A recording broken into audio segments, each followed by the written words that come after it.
KTV Originals।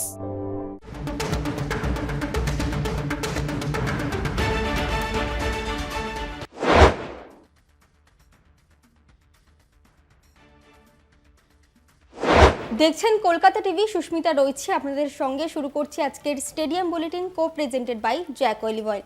আর আজকের এই আলোচনায় আমাদের সঙ্গে রয়েছেন কলকাতা টিভির ডিজিটাল হেড অর্পণ ঘোষ। অর্পণদা, তোমাকে স্বাগত স্টেডিয়াম বুলেটিনে। এই মুহূর্তে যে খবর সামনে আসছে যে আইসিসির চাপেই কি মাথা নত করলো বাংলাদেশ, তুমি কি বলবে এই নিয়ে অর্পণদা? এটা নিয়ে কোনো সন্দেহ নেই, যদিও বাংলাদেশ ডিনাই করেছে, তবে একটু এটা এক্সপ্লেন করি। প্রথমত হচ্ছে বাংলাদেশ উত্তাল হয়ে গেল, তারপরে বিভিন্ন রকমের দাবি দাওয়া উঠতে শুরু করলো, প্রতিবাদ, এখনো অস্থির পরিস্থিতি বাংলাদেশে। তারপর ভারতীয় বোর্ড কলকাতা নাইট রাইডার্সকে নির্দেশ দিল মুস্তাফিজুর রহমানকে, বাংলাদেশের ক্রিকেটারকে, যাতে বাতিল করে দেওয়া হয়, বাদ দেওয়া হয়। বোর্ডের সিদ্ধান্ত মেনে নিল কলকাতা নাইট রাইডার্স এবং বাতিল করে দেওয়া হলো মুস্তাফিজুর রহমানকে। বাংলাদেশের একমাত্র লতা ক্রিকেটার ছিল আইপিএলে। এরপরে বাংলাদেশের চরম অস্থির অবস্থা। কেন মুস্তাফিজুরকে বাদ দেওয়া হয়েছে? ইউনিশ সরকারের উপদেষ্টারা উঠে পড়ে লাগলো যে আইপিএল বন্ধ করে দাও, এখন অনির্দিষ্টকালের জন্য আইপিএল সম্প্রচার পুরোপুরিভাবে বন্ধ। যে এরপরে কি হলো, এরপরে ঘটনাটা একটু বিস্তারিত কথার। সেটা হচ্ছে যখন ক্রীড়া উপদেষ্টা ইউনিশ সরকারের বলল যে ভারতে টি-20 বিশ্বকাপ খেলতে যাবে না বাংলাদেশ, এরকম একটা সিদ্ধান্ত নেওয়ার কথা হয়। যখন মুস্তাফিজুরকে বাদ দেওয়া হলো, সেদিন রাত্রেই অনলাইনের মাধ্যমে, অনলাইন কলের মাধ্যমে বাংলাদেশ বিসিবির বোর্ড কর্তারা আলোচনা করেছিলেন যে তারা কিছুটা নমনীয় হবেন এবং এই বিষয়টা নিয়ে যাতে খুব বড় পদক্ষেপ বা কড়া পদক্ষেপ না নেওয়া হয়, সেই সিদ্ধান্তই তারা নিয়েছিল। পরের দিন সকালে পুরোপুরি পাল্টে গেল এবং সরকারের নির্দেশে বাংলাদেশ বোর্ড আইসিসিকে ইমেল করলো যে তারা টি-20 বিশ্বকাপে ভারতে খেলতে যাবে না বিকজ অফ সিকিউরিটি। এবং এরকম একটা কঠিন সিদ্ধান্ত। আইসিসি এখনও পর্যন্ত অফিসিয়ালি কিছু না জানালেও হয়তো সূত্র মারফত খবর, কনভারসেশন হয়েছে, তারপরেই বাংলাদেশ মাথা নত করেছে। কেন? যে সরকার বা যে বোর্ড পুরোপুরি বলে দেয় যে বাংলাদেশ খেলতে যাবে না ভারতে ম্যাচগুলো, অর্থাৎ 3টি ম্যাচ ইডেন গার্ডেন্সে, একটা মুম্বাইয়ে ওয়াংখেড়েতে, তারপরে বলছে আমরা গঠনমূলক আলোচনা চাই এবং আমরা বিশ্বকাপ খেলার ব্যাপারে আগ্রহী, গঠনমূলক আলোচনা চাই, আজকে বিবৃতি দিয়ে জানানো হয়েছে। এবং বলা হয়েছে যে মিডিয়াতে যে সমস্ত কথা বলা হচ্ছে সেগুলো সম্পূর্ণ রকম নাকি ভুল। এবার স্টেডিয়াম বুলেটিনের দর্শকরা বিচার করুন যে বোর্ড পরিষ্কার বলে দিল যে ভারতে আমরা বিশ্বকাপ খেলতে যাব না, অন্য ভেন্যুর আয়োজন করা হোক ফর সিকিউরিটি রিজন। বিসিসিআই ভারতে এখনও পর্যন্ত খেলা হয়েছে, সিকিউরিটি প্রবলেম হয়েছে, এই ইতিহাসে এই ঘটনা নেই। অনেক ঘটনা ঘটতে পারে ক্রিকেট স্টেডিয়ামের ভেতর, কিন্তু এইরকম ইস্যু হয়েছে, কোনো দেশ খেলতে এসেছে, বিভিন্ন রকম সমস্যার সম্মুখীন হয়েছে, এরকম ঘটনা নেই। তারপরেও বাংলাদেশের এই দাবি এবং আইসিসিকে জানানো, এবং আইসিসি কড়া সিদ্ধান্ত নিয়েছে কার্যত বলা যেতে পারে। এখনও পর্যন্ত যেহেতু অফিসিয়ালি কোনো স্টেটমেন্ট যতক্ষণ আমরা এই শো করছি পাইনি, তাই আপনাদের জানাতে পারলাম না। নিশ্চয়ই ভার্বাল কমিউনিকেশন কিছু হয়েছে, না হলে বাংলাদেশ বোর্ড মাথা নত করতে পারতো না। কারণ যা খবর তাতে হচ্ছে যে পয়েন্ট কেটে নিয়ে নেওয়ার কথা বলে দেয়া হয়েছে আইসিসির পক্ষ থেকে, যে বিশ্বকাপ খেলতে হলে ভারতেই খেলতে হবে। যখন এই সিদ্ধান্ত বিসিবি নিয়েছিল, 1 মাস 2 দিন বাকি ছিল বিশ্বকাপ শুরু হওয়ার, 7ই ফেব্রুয়ারি। এই অল্প সময়ের মধ্যে ভেন্যু চেঞ্জ করা, সিকিউরিটি অ্যারেঞ্জমেন্ট, টিকিট অনলাইনে অলরেডি বিক্রি হওয়া শুরু হয়েছে অনেক দিন আগে থেকে। মেসির হাতে, মেসিকে প্রথম টিকিট দিয়েছিলেন আইসিসি চেয়ারম্যান জয় শাহ। তারপর এই ঘটনা এবং অন্য দেশে নিয়ে যাওয়া, টিভি সত্ত্ব, টিভি সম্প্রচার, সেগুলো কি হবে? এটা কি অল্প সময়ের মধ্যে করা সম্ভব? লজিক্যালি, প্র্যাকটিক্যালি সম্ভব নয়। তারপরও এই সিদ্ধান্ত, এবং বলা যেতে পারে এখনও পর্যন্ত সূত্র মারফত যা খবর পাওয়া গিয়েছে, আইসিসি চাপে মাথা নত করেছে। এক্স্যাক্টলি বাংলাদেশ কি স্টেটমেন্ট দিয়েছে সেটা আমরা স্ক্রিনে আপনাদেরকে একবার পড়ে শোনাবো, এবং আপনারাই বিচার করবেন যে আইসিসির গুঁতো যদি না খেত তাহলে বাংলাদেশ কি এই কথা বলতে পারতো? বাংলাদেশ বোর্ড এক্স্যাক্টলি কি বলেছে সেটা একবার স্ক্রিনে আমরা দেখে নেব। কি দেখব?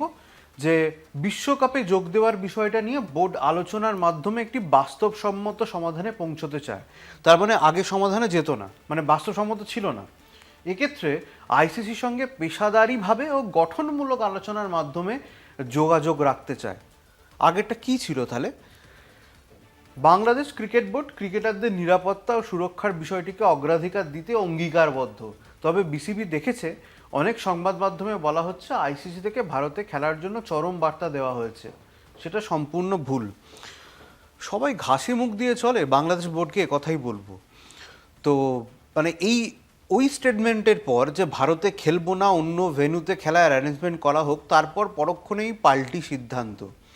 মানে সবাই বোঝে এটা বলার কোনো জায়গা নেই। আর এটাও বলে রাখি, সেটা হচ্ছে বাংলাদেশ যদি না খেলে বাংলাদেশের লস, ভারতের কিছু যায় আসে না।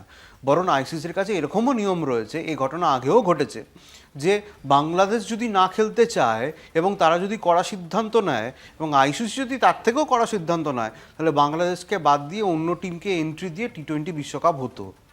তাই আবারও বলছি, মাথা নত করেছে বাংলাদেশ। বিবৃতি দিয়ে যতই জানানো হোক না কেন, ভার্বাল কমিউনিকেশন নিশ্চয়ই হয়েছে, যদিও এখনও পর্যন্ত আইসিসি কোনো অফিসিয়াল স্টেটমেন্ট দেয়নি। না হলে বাংলাদেশ এই সিদ্ধান্ত নিতে পারে না। অর্থাৎ তারা বিশ্বকাপ খেলতে চায়, তারা সিকিউরিটি বিষয় নিয়ে কথা বলেছে এবং তারা ভারতেই খেলতে চায়। এই বিবৃতির মাধ্যমে অন্তত পরিষ্কার হয়ে গিয়েছে। অতএব ওই যে ভেন্যু বদলের গল্প, ওটা আইসিসি মোটামুটি নাকচ করে দিয়েছে, এটা নিয়ে কোনো সন্দেহ নেই।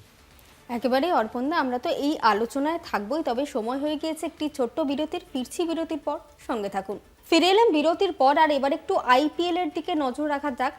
অর্পণদা, তোমার কাছে যে বিষয়টা জিজ্ঞাসা করার, যে আইপিএল থেকে যে মুস্তাফিজুরকে বাদ দেওয়া হলো, পুরো টাকা কি পাবেন মুস্তাফিজুর?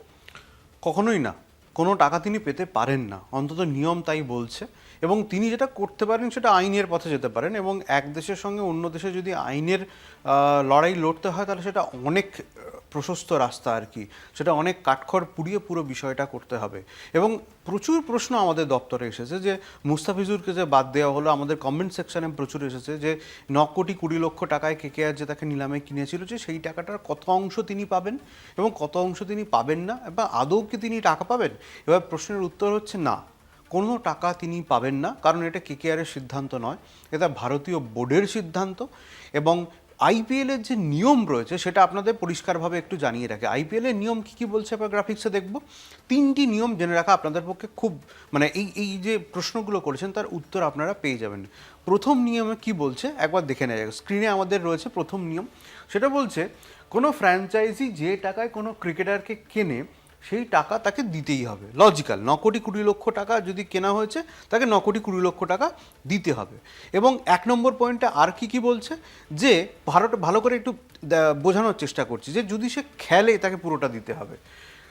প্রতিযোগিতা শুরুর আগে মোট টাকার 15% সেই ক্রিকেটারকে দিয়ে দেওয়া হয়। এটা নিয়ম, পলিসি, যে 9,20,00,000 টাকায় যখন মুস্তাফিজুরকে কেনা হয়েছে তার 15% টাকা তাকে খেলা শুরুর আগে দিতে হবে। তার মানে মুস্তাফিজুর কত টাকা পেতেন? 1,38,00,000 টাকা। আইপিএল শুরু হবার আগেই এইটা পাওয়ার কথা ছিল। এবার 2 নম্বর পয়েন্টে যাব। কারণ হচ্ছে যে তিনি কনফার্ম তিনি আইপিএল খেলবেন এবং তিনি 15% টাকা পাবেন, কিন্তু এই সিদ্ধান্ত ভারতীয় বোর্ডের। 2 নম্বর পয়েন্ট কি বলছে আইপিএলের নিয়ম অনুসারে, যে দলে নেওয়ার পর যদি কোনো ক্রিকেটারকে ফ্র্যাঞ্চাইজি ছেটে ফেলে তাহলে পুরো টাকা পাবেন সেই ক্রিকেটার। তাহলে কেকেআর মুস্তাফিজুরকে ছেঁটে ফেলেনি, ভারতীয় বোর্ডের নির্দেশে ছেঁটে ফেলেছে। 3 নম্বর কি, কোনো ক্রিকেটার যদি চোট পেয়ে ছিটকে যান তাহলেও তিনি ফ্র্যাঞ্চাইজির থেকে পুরো টাকা পাবেন। মুস্তাফিজুর চোটও পাননি, ভারতীয় বোর্ডের সিদ্ধান্ত। এবং এখানে একটা বিমার একটা পোর্শন রয়েছে, সেই বিমার আয়তাতেও তিনি আসতে পারবেন না। অর্থাৎ আইপিএলের নিয়ম অনুযায়ী তিনি একটা টাকাও পাবেন না। তিনি টাকা দাবি করতে পারেন, সেটা কিন্তু আইনের মাধ্যমে, এবং আইনের মাধ্যমে এক দেশ থেকে অন্য দেশে, কারণ ভারতের নিয়ম আলাদা, বাংলাদেশের নিয়ম আলাদা। এবার 2 দেশের মধ্যে যখন এক দেশ থেকে অন্য দেশে আইনি লড়াই লড়তে যেতে হয়, সেটা যেতেই পারে যে কেউ, তার জন্য লং প্রসেস রয়েছে, প্রচুর কাঠখড় পুড়িয়ে সেটা আসতে হয়। সেটা মুস্তাফিজুর আসতেই পারেন, সেটা অবশ্যই আইনের পথে চলবে। কিন্তু লজিক্যালি এখনও পর্যন্ত যা জানা গিয়েছে, আইপিএলের যা নিয়ম রয়েছে সেখানে মুস্তাফিজুর রহমান একটা টাকাও পাবেন না। একেবারেই অর্পণদা, আরও একটি বিষয়, আরও একটি খবর সামনে আসছে যে সচিনের ছেলের বিয়ে, সেই নিয়ে কি আপডেট উঠে আসছে? আমি তো তোমাকে প্রচন্ড এক্সাইটেড দেখছি। তুমি কি অর্জুন টেন্ডুলকারের ফ্যান কিনা আমি জানি না অবশ্য, তবে হ্যাঁ খবর ঠিক যে গত অক্টোবরে সচিনের ছেলে অর্জুন টেন্ডুলকারের সঙ্গে সানিয়ার বাগদান হয়েছিল এবং এখনো পর্যন্ত ডেট কনফার্মেশন আমাদের কাছে নেই, তবে আগামী মার্চেই 4 হাত 1 হতে চলেছে, অর্থাৎ আইপিএল এর আগেই বিবাহ বন্ধনে আবদ্ধ হতে চলেছেন অর্জুন টেন্ডুলকার। একদম, আমরা এই খবরে তো থাকবোই, তবে সময় হয়ে গেছে এখন একটি ছোট্ট বিরতির। ফিরছি বিরতির পর আলোচনায়, সঙ্গে থাকুন। ফিরে এলাম বিরতির পর, আর এই মুহূর্তে যে খবর সামনে আসছে যে জট কেটে কিন্তু অবশেষে শুরু হচ্ছে আইএসএল। কি কি সিদ্ধান্ত নেওয়া হচ্ছে অর্পণদা? হ্যাঁ, এটা খুব ভালো খবর ভারতীয় ফুটবল প্রেমীদের জন্য, এবং আইপিএল শুরু হচ্ছে 14ই ফেব্রুয়ারি। এবং এর আগে আমরা দেখেছি গার্সিয়া, তিনি মানে বলা যেতে পারে এটিকের, মাফ করবেন, এটিকের প্রথম একদম অধিনায়ক ছিলেন। তিনি কাপ জিতেছেন, আইএসএল জয়ী অধিনায়ক, এবং তিনি বলেছিলেন যে এরকম একটা গৌরবময় ইতিহাস আমরা সাক্ষী থেকেছি যে আইএসএল হোক, তিনিও চান। প্রচুর ফুটবলার নিজেদের সোশ্যাল মিডিয়াতে তারা বলেছেন যে আইএসএল হওয়াটা খুব গুরুত্বপূর্ণ, ভারতের একটা এরকম গুরুত্বপূর্ণ লিগ, সেখানে যদি এটা না হয় তো অবশেষে জট কেটেছে, ফেডারেশন দায়িত্ব নিয়েছে এবং আইএসএল হচ্ছে, এটাই বড় খবর। 14ই ফেব্রুয়ারি আইএসএল হচ্ছে, 14 দলকে নিয়েই হবে। এবার কি কি সিদ্ধান্ত হয়েছে স্টেডিয়াম বোর্ডের দর্শকদের জন্য সেটা একবার জানিয়ে রাখি। এক্স্যাক্টলি ঠিক কি কি বিষয়ে বলা হয়েছে, কি কি সিদ্ধান্ত নেওয়া হচ্ছে, খুব জটিলতা যে আদৌ শুরু হচ্ছে, কি কি বিষয় হবে, কি কি বিষয় হবে না, আমরা গ্রাফিক্যালি সেগুলো একবার দেখব যে কোন কোন সিদ্ধান্ত গতকাল নেওয়া হয়েছে 14ই ফেব্রুয়ারি লিগ শুরু হবার আগে। কি সিদ্ধান্ত? যতদূর আমরা জানতে পেরেছি, মঙ্গলবারের বৈঠকে ক্লাবগুলির কাছে আইএসএল এর সম্ভাব্য রোডম্যাপ জানিয়ে একটা প্রস্তাব দেওয়া হয়েছে, যদিও তাতে আর্থিক সমস্যা পুরোপুরি মেটার কোনো দিশা দেখাতে পারেনি ফেডারেশন, এটা দাবি করা হয়েছে। এই প্রস্তাবে কি বলা হয়েছে যে প্রতিটি দল প্রত্যেক দলের বিরুদ্ধে একটি করে ম্যাচ খেলবে, অর্থাৎ ম্যাচগুলি হবে হোম অ্যাওয়ে প্রসেসে। তারপর আগের মতোই নকআউট, অর্থাৎ প্রত্যেক ক্লাবকে কিছু হোম ম্যাচ খেলবে, কিছু অ্যাওয়ে ম্যাচ খেলবে। ক্লাবগুলি ঠিক করবে কোন ম্যাচ তারা হোম এবং কোন ম্যাচ তারা অ্যাওয়ে খেলতে চায়। এই সিদ্ধান্ত হয়েছে। আর কি সিদ্ধান্ত হয়েছে? যেখানে দেখা যাচ্ছে যে লিগ আয়োজনের মোট খরচ ঠিক করা হয়েছে 24,26,00,000 টাকা। এর মধ্যে এআইএফএফ দেবে 9,77,00,000 টাকা, বাকি টাকা ক্লাবগুলি দেবে। লিগের স্বার্থে প্রতিটি ক্লাবই ফ্র্যাঞ্চাইজি ফি হিসাবে 1 কোটি টাকার কিছু বেশি দিতে রাজি হয়েছে, সেই সঙ্গে হোম ম্যাচের খরচও তারা চালাবে। তাহলে বাকি রইল কি? সেটা হচ্ছে সম্প্রচার কারা করবে, তাদের জন্য ভিড হবে ডেফিনেটলি। তবে আপাতত এই সিদ্ধান্তগুলো নেওয়া হয়েছে এবং সব মিলিয়ে যেটা ভালো খবর সেটা হচ্ছে আইএসএল হচ্ছে।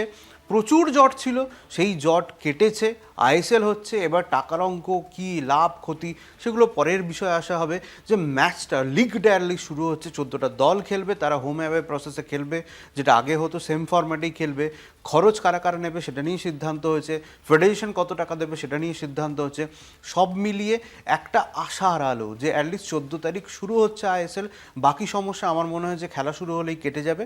এবং ভারতীয় ফুটবল প্রেমীদের জন্য সব থেকে ভালো খবর যেটা, যে এরকম একটা লিগ যেখানে টান টান উত্তেজনা থাকতো, বলাই যায় সৌরভ মাঠে, সচিন মাঠে, তাদের দল খেলতো কেরালা ব্লাস্টার, এদিকে সৌরভ ছিলেন এটিকের হয়ে, অ্যাথলেটিকো কলকাতা একদম প্রথমের দিকে, রফিকের গোল ভাবাই যায় না, মানে রাতারাতি হিরো হয়ে যাওয়া। কোচ মালিনো ছিলেন, আরও কত কোচ এখানে ছিলেন, তাদের যে গৌরবময় একটা ইতিহাস, যেটা ক্যাপ্টেন বলেছিলেন, আমাদের প্রাক্তন ক্যাপ্টেন এটিকের, তিনি বলেছিলেন, সোশ্যাল মিডিয়াতে পোস্ট করেছিলেন। সব মিলিয়ে এত কিছু জটিলতা সব কেটে অবশেষে লিগটা হচ্ছে। এর থেকে ভালো খবর আর কিছু হতে পারে না। সত্যি একদম, এর থেকে ভালো খবর আর কিছু হতে পারে না। আর সম্প্রচার কিন্তু দূরদর্শন করবে বলে শোনা যাচ্ছে অর্পণদা। এখনো পর্যন্ত সে বিষয়ে অবশ্যই সেই সিদ্ধান্ত হয়েছে, তবে পুরোপুরি সিদ্ধান্ত হয়নি। কোথায়, কখন, কিভাবে ম্যাচ দেখানো হবে, কারা দেখাবে, সে বিষয়ে কিন্তু এখনো পর্যন্ত পুরোপুরি তথ্য হয়নি। তবে ডিডি দেখাবে এরকম একটা সিদ্ধান্ত হয়েছে। একদম। আর আমার মনে হয় আজকে আমাদের সময় একদম শেষ হয়ে গিয়েছে। স্টেডিয়াম বুলেটিন আজকের মতো এখানেই শেষ করছি। আরও অন্যান্য সমস্ত গুরুত্বপূর্ণ খবরের জন্য আপনারা নজর রাখুন শুধুমাত্র কলকাতা টিভিতে। কলকাতা টিভি, রাত দিন 7 দিন।